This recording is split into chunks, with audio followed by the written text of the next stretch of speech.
Hello guys, this is Doggie, and we're about to do another review of Soul of Gold. This is going to be Volume 3, which covers Episode 6 and 7. Which means we're about to enter the obligatory Saint versus powerful enemy battles.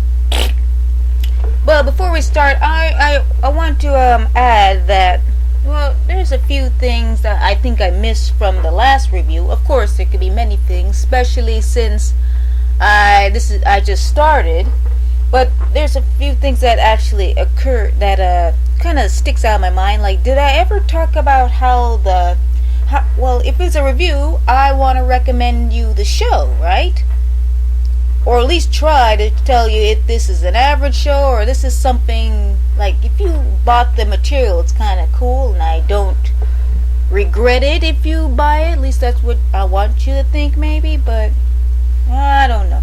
But you know what? I did talk a little bit about the sound. I love music, and I didn't really talk about the acting, which is something you gotta look out for. And I didn't really talk about the animation. It's Toei animation. But of course Toei has its ups and downs. Kind of balances, like a teeter-totter.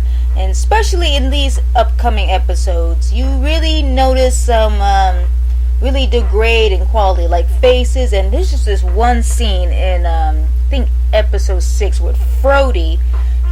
He oh my god, the way he walks and stuff, he looked like a little like Minecraft looks better. But apparently they'll fix this stuff up in the home release stuff. So also, oh yeah, I forgot to bring this up too. Athena and the God Cloths. Episode 5 is when not only will we meet Shura, but there's also the entrance to the Yggdrasil chambers, the 7 Yggdrasil 7 or 9. The Yggdrasil, yeah, 7 chambers, and in order to break through, they have to use their God Cloths. And Arias Mu, he was kind of speculating what was the cause of the Gold Saints getting God Cloths. And I don't know how true this is or not, especially if I go through original material, either I'm half like, and I'm half, it's not that bad. So, Mu says the key to the Gold Saints' beautiful God Cloths, by the way. I can't believe someone would say that they're ugly, and they're absolutely insane. He said that the God Cloths are connected to Athena, their goddess Athena's tears, which is not that weird, but does not relate to any of the original source material after what's been happening, especially when Soul of Gold is attached to the Hades series. And the Hades series the entire Hades series has a lot to do with the evolution of cloth, especially for the Bronze Saints. So, in most cases, especially when it comes to fixing the cloths, this is what we learned early in Saint Seiya. It has to do with the goddess's, well, it has to do with blood.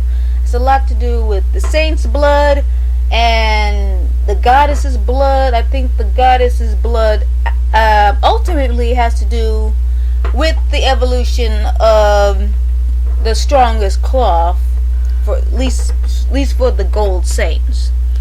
But that's different in Lost Canvas, and it's different in Omega as well. But that's not strange at all. Athena crying, and she cries over pretty much anything that happens to her saints. So there's a scene where they're bowing, the saints are bowing before her, and she cries because she loves them. And take care, guys. You know, you be careful out there. I want you to be safe. You know, like big old mommy. And it's not that weird, considering mythology in general, because the gods, they cry, they do whatever, and they just create anything that comes out of their bodies. So that's the case with the crying Althena and the God Club. So I wasn't that bothered by it, even though it was a little different. It's kind of strange a little bit later in the series, and they don't really develop much into the background of the God Clubs anyway. So that's basically it. Oh, and Milo just freaking died, or at least that's what we assume would happen, because that's what it usually means.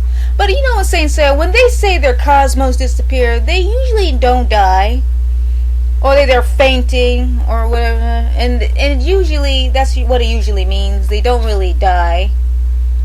Heck, you'd probably die 5 times in Saint Seiya, and they usually come back in some funny way. Especially those stinking bronze saints. They probably died at least 2 or 3 times in the whole series. Oh, I guess I can't even count. But it's so funny. It's a funny perception of it. Well, I think that's it. So after this, I'm gonna do Solar Gold 3 because I have a limited time. I don't like to admit it. Well, not admit. I don't like bringing it up, but this is a rare chance of me to sit down and be alone. I really thought I was gonna lose my voice today because I was busy talking up a storm at work. I was not really training. I was instructing someone. I was coughing on the way afterward, and I said I'm not really into this, and then I fell asleep when I came home. Now it's freaking after 6. Well, I woke up after 6. Now it's 7 something. But anyways, we're gonna do Solar Gold 3 after this, okay?